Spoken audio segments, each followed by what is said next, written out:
Start. अब बैठ जाइए।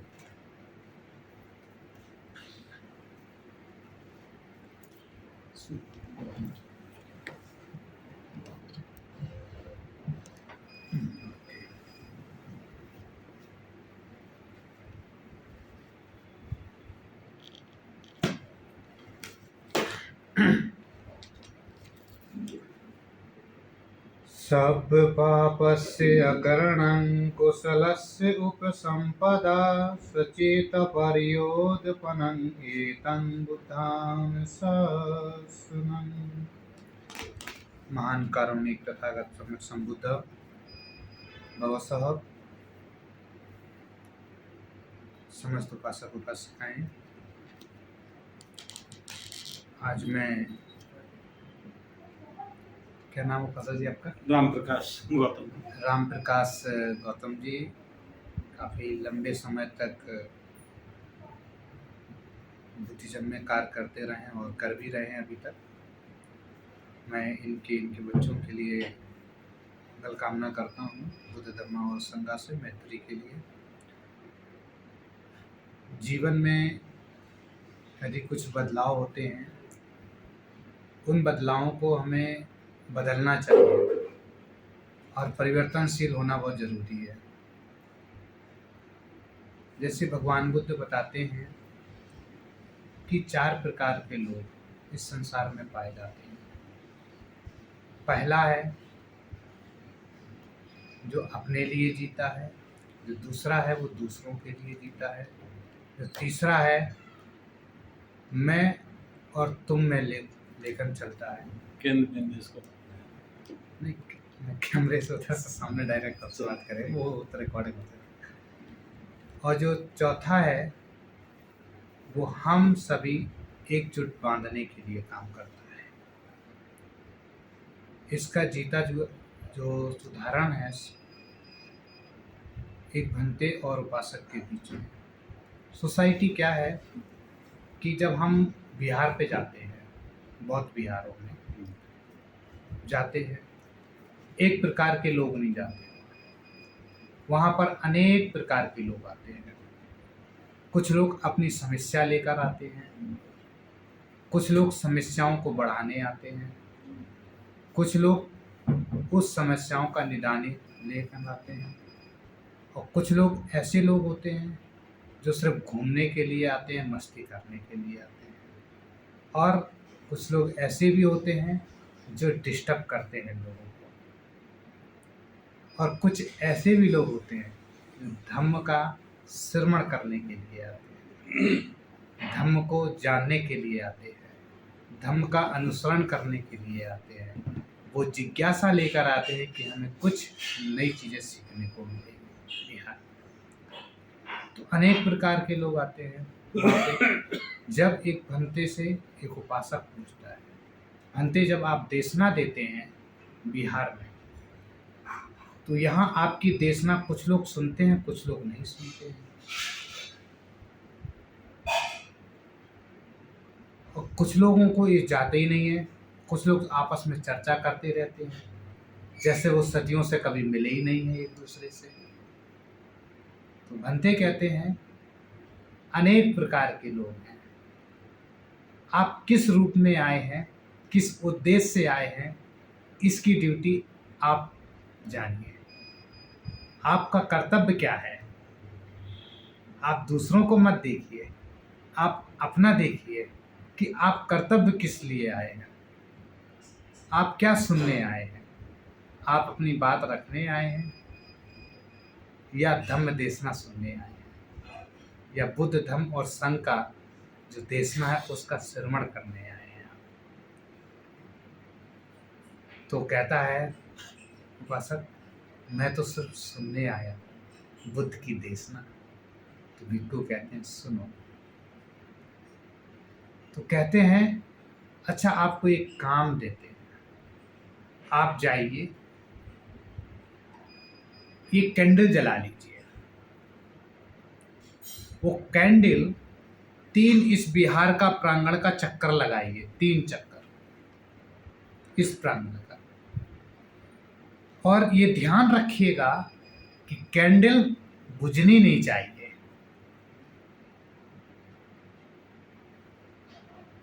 इस पर नियंत्रण ध्यान होना चाहिए, बुझनी नहीं चाहिए। वो कहता है इसको भी करके देखते हैं। जब वो बिहार के बाहर निकलता है, कैंडल जलाता है, 3 लगाता है धीरे धीरे। और जब वो ध्यान केंद्रित रहता है हमें किसी चीज़ पर, तो हमें उस पर ध्यान इसलिए केंद्रित रहता है कि इस चीज़ पे देखना है कि बुझनी नहीं चाहिए इस पे, क्योंकि ध्यान हमारा उस पर है। तो 3 चक्कर लगा लेता है। वो ना दाएं ना पीछे ना बाएं, ना कहीं आगे पीछे कहीं नहीं देखता है। सिर्फ उसका फोकस क्या है? बुझना नहीं। बुझना नहीं चाहिए कैंडल। उसका फोकस यहाँ है। जब ये फोकस यहाँ होगा तो व्यक्ति घबराएगा नहीं, दृढ़ संकल्प बन जाएगा उसका, एक मजबूत बन जाएगा उसका, एक स्तंभ मजबूत तैयार होगा, मजबूत तैयार होगा उसका।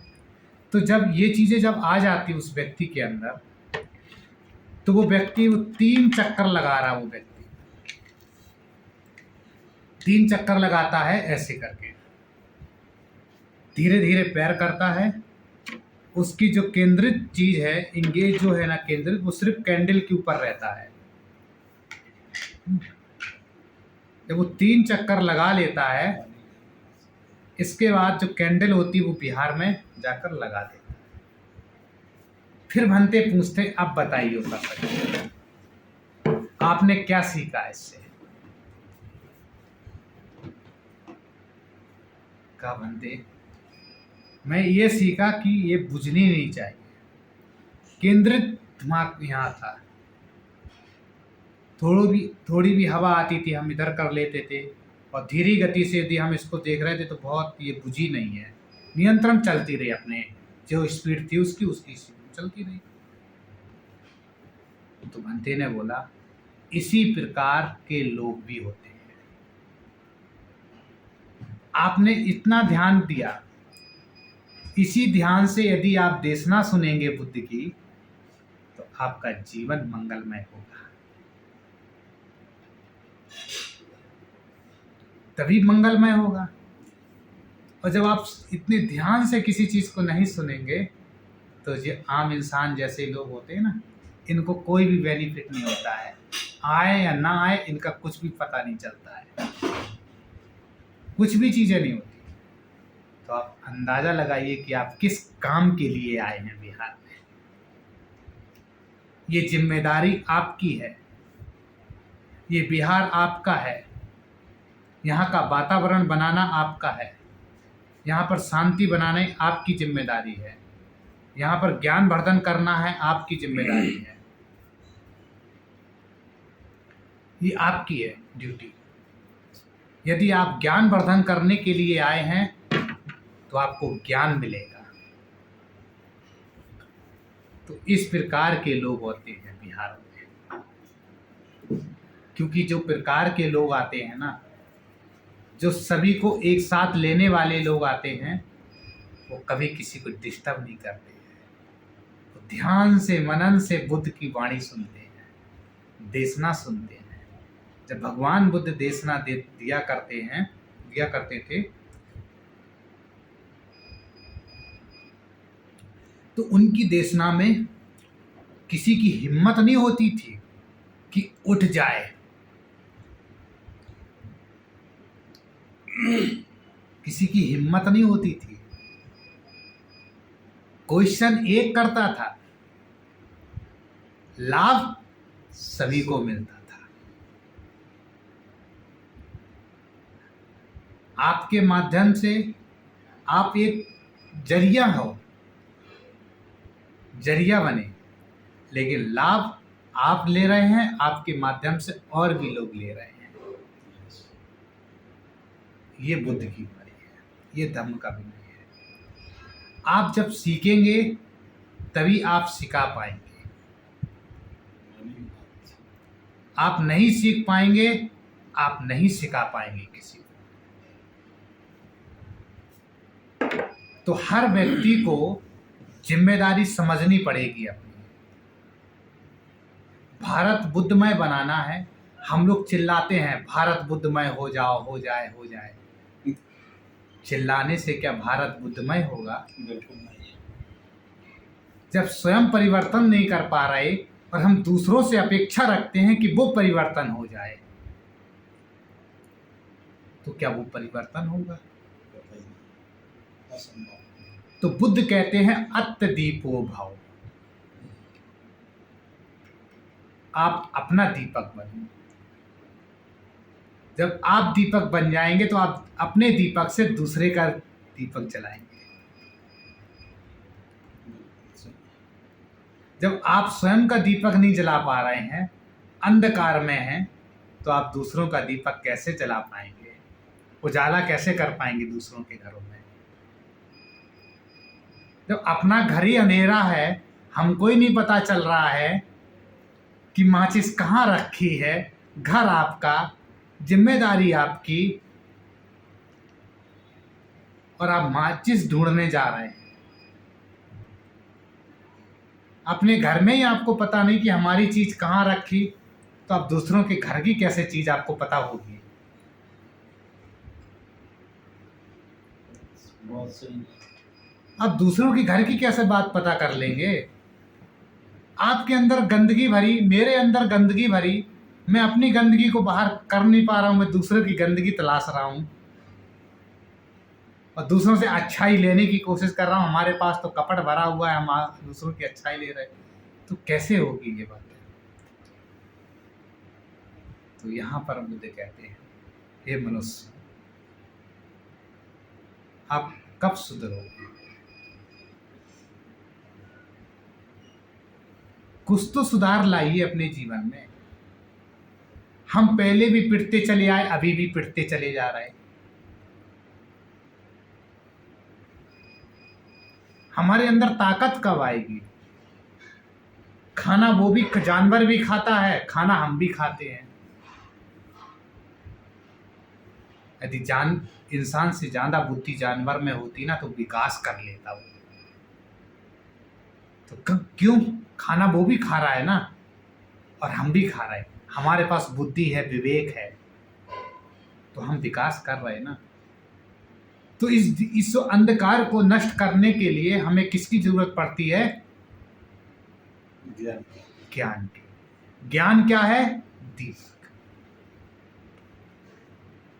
मान के चलो अभी लाइट बंद कर दी जाए रूम की, अंधेरा हो जाए, हमारा एक संयोग बहुत अच्छा है, हाथ और मुंह का। ये अनुभव करिएगा, हमने अनुभव करके देखा इस पे। आंखें होए ना हो, आंखें बंद करके यदि खाना तोड़ोगे तो सीधा डायरेक्ट मुंह में जाएगा। इसका तालमेल बहुत अच्छा है ना? लेकिन हमारी बुद्धि और हमारे नेचर का तालमेल क्यों नहीं मिल पा रहा अच्छे से? हमारे अंदर ये चीजें क्यों आ नहीं पा रही हैं? हम तो सोचते हैं भारत बुद्धमय हो, बुद्धमय हो, बुद्धमय हो।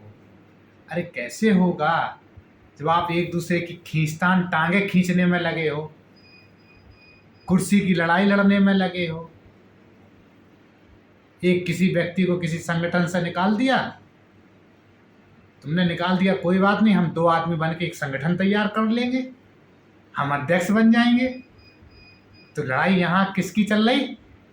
कुर्सी की, पद की लड़ाई चल रही। धम्म से इनको लेना देना नहीं है। ये सिर्फ अपने मतलब ही अपनी रोटी सेंकने में लगे हैं कि हमारी रोटी अच्छी कुरकुरी हो जाए, मस्त हो जाए, खाने में अच्छा लगे महसूस। बिल्कुल। धम्म से मतलब नहीं है। अरे उद्देश्य आपका वही है, उद्देश्य मेरा भी वही है। क्या हम एक दूसरे मिलकर काम नहीं कर सकते हैं? क्यों नहीं? उद्देश्य है। क्या हम एक झंडे के नीचे नहीं आ सकते हैं? उद्देश्य है एक झंडे के नीचे। बाबा साहब का काम आप भी कर रहे हैं, हम भी कर रहे हैं, भगवान बुद्ध का काम आप भी कर रहे हैं, हम भी कर रहे हैं, तो मतभेद क्यों अलग है हमारे?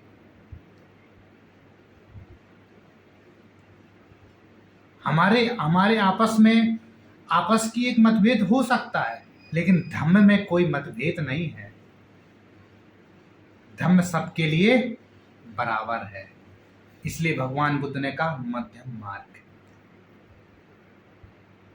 क्योंकि बीच का मार्ग वेरी इंपॉर्टेंट होता है। मूल पथ, रास्ता जो है बुद्ध का बहुत इंपॉर्टेंट है। व्यक्ति के अंदर जीवन परिवर्तन कैसे होगा? व्यक्ति हम दूसरों की खींचतान करते चले आए, शुरू से लेकर अभी तक करते चले जा रहे हैं। अरे कोई व्यक्ति आपसे जुड़ना चाहता है, उसको आप अच्छे से विचार सुना रहे हैं, आप उसी के लोगों को गाली दे रहे हैं, उन्हीं देवी देवताओं को आप उखेड़ के फेंक रहे हैं। ये कहाँ का धर्म है? ये कौन सिखाता है? क्या भगवान बुद्ध ने कहा? नहीं। क्या बाबा साहब ने कहा? बाबा साहब ने 1956 में जब दीक्षा ली बुद्ध धर्म की, बाबा साहब ने किसी का विरोध नहीं किया, अपनी बात रखी है, विरोध नहीं किया किसी का। बाबा साहब को 1956 में वो जब दीक्षा ली तो वो बुद्धिस्ट थे, वो जानते थे किसी का विरोध करना, क्योंकि बाबा साहब के साथ इस्लाम के लोग भी थे, सभी लोगों के थे। 35 वर्ष तक बाबा साहब ने ऐसे ही अध्ययन नहीं किया था धर्मों का, जो अध्ययन किया।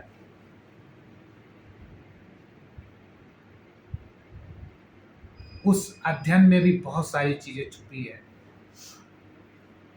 गहराई से जानने की जरूरत है। भगवान बुद्ध को ऐसे ही बुद्धत्व प्राप्त नहीं हुआ, ज्ञान वर्धन नहीं हुआ। अरे भगवान बुद्ध के धम्म में भी बहुत सारे पंडित रहे, ब्राह्मण पंडित। 5 जिनको दीक्षा दी वो पंडित नहीं थे क्या? शुरुआतें वहीं से। हम तो विरोध करते हैं। अरे विरोध हम उस व्यक्ति का नहीं करते हैं जो व्यवस्था चली आई उसका करते हैं, जो जातिवाद है उसका विरोध करते हैं। हम उसका विरोध नहीं करते हैं व्यक्ति का। जब ये चीजें सामने आती हैं तो क्या आपके पास इतना पावर नहीं है कि आप अपनी बात सामने प्रेजेंट करो ऐसी कि लोग आपकी तरफ खींचे चल जाएं? क्या हम उन्हीं से परिवर्तन करेंगे? वो कैसे थे, वो कैसी नहीं थी, वो ऐसी थी, वगैरह वगैरह। जब हम इनका विरोध करेंगे तो कोई हमारा भी विरोध करेगा। आपने कभी हिंदुओं को देखा कि हमारा विरोध करते हुए मंचों पे? भगवान बुद्ध का विरोध करते हुए देखा उनको कभी? नहीं। या इस्लाम को विरोध करते हुए देखा आपने? क्रिश्चियन को विरोध करते हुए देखा आपने किसी को? मैंने हिंदुओं के अपने से ज्यादा भगवान बुद्ध की फोटो देखी है, मूर्ति देखी है। तो ये चीजें हम ये कह सकते क्या हमारे लोगों में कांटे लगे हैं क्या? उनको चुभते हैं कांटे, बार बार वो चीजें उकसाते हैं। प्रचार कौन कर रहा? हम लोग कर रहे हैं उनका। प्रचार मंत्री बने, हम लोग बने उनके मंत्री। तो कब हम ये समाप्त करेंगे? समाप्त करने की एक लिमिट।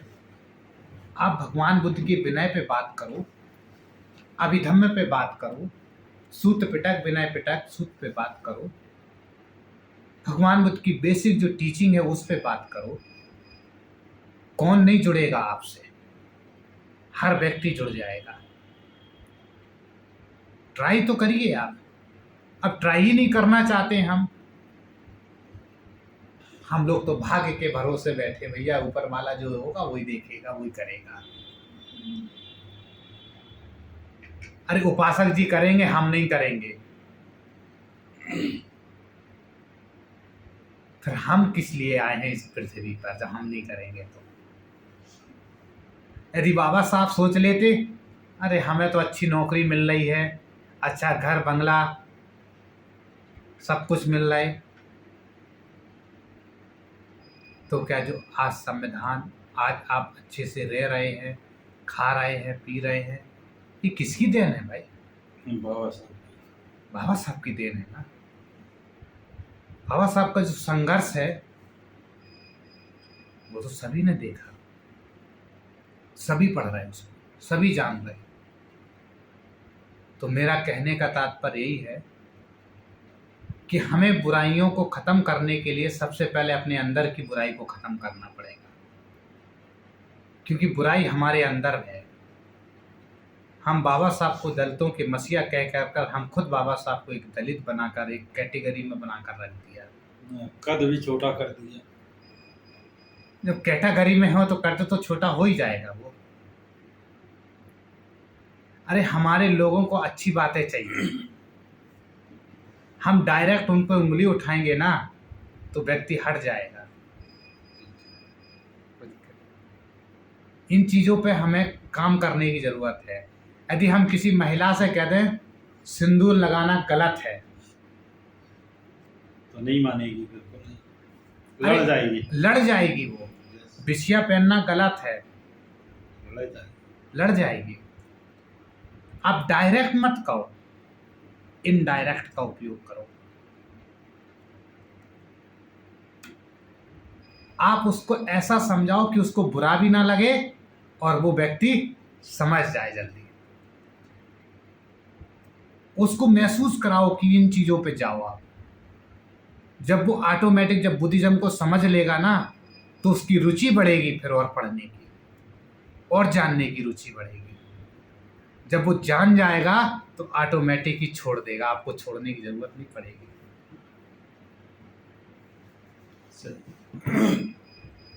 पहली बात, बुराई करना बंद करना पड़ेगा किसी की भी। दूसरी बात, हम लोग बिहारों में मोटरसाइकिल उठाए अकेले निकल जाते हैं, गाड़ी चालू करी अकेले निकल जाते हैं, कभी किसी को साथ में लेकर नहीं जाते हैं। एक आध दो लोग हैं साथ में लेकर जाए। अरे आप अपने बच्चों को परिवर्तन नहीं करेंगे तो क्या परिवर्तन वो होंगे?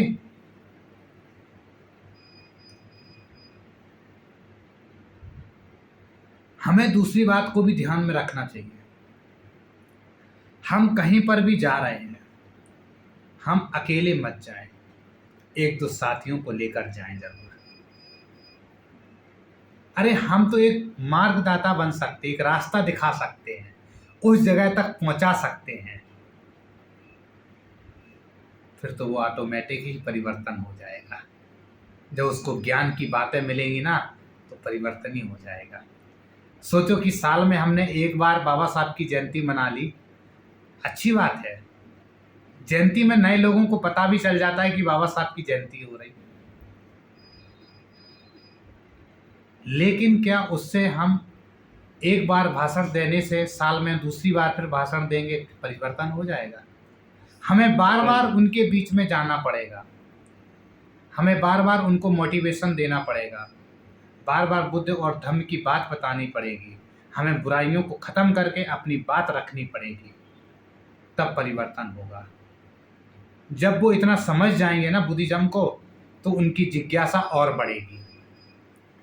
जब जिज्ञासा बढ़ेगी तो वो समझ जाएंगे कि हिंदू धर्म और बौद्ध धर्म में अंतर क्या है। जो पाखंडवाद की चीज़ें हैं वो छोड़ते चले जाएंगे ऑटोमेटिक। आपको कहने की जरूरत ही नहीं पड़ेगी। बस आप उन रास्तों तक लेके जाइए, उस जगह तक लेकर जाइए आप। शुरुआत अपने घर से होती है। हम समाज सुधारक बन गए कि समाज को सुधार देंगे और अपने घर परिवार को नहीं सुधार पाए तो क्या सुधार पाए आप किसी को? मान के चलो कि आपके पास विद्या है, आप वैद्य हैं, आपके पास वो आइडिया है, वो चीज़ें हैं आपके पास, आपने अपने बच्चों में ट्रांसफ़र नहीं करी ना, तो उसका कोई मतलब नहीं हुआ आपका आना और ना आना।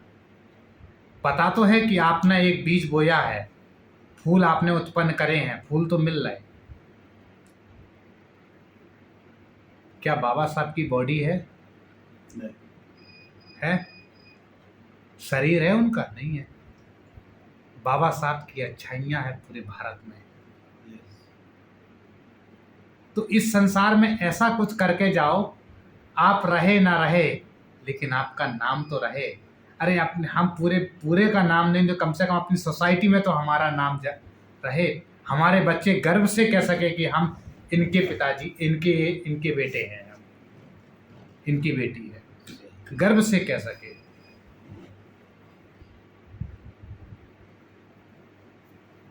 तो ये चीज़ें हमें सोचनी पड़ेंगी, जाननी पड़ेंगी।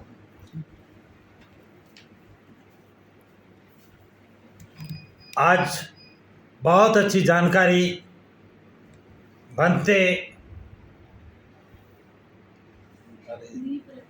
दीप रतन जो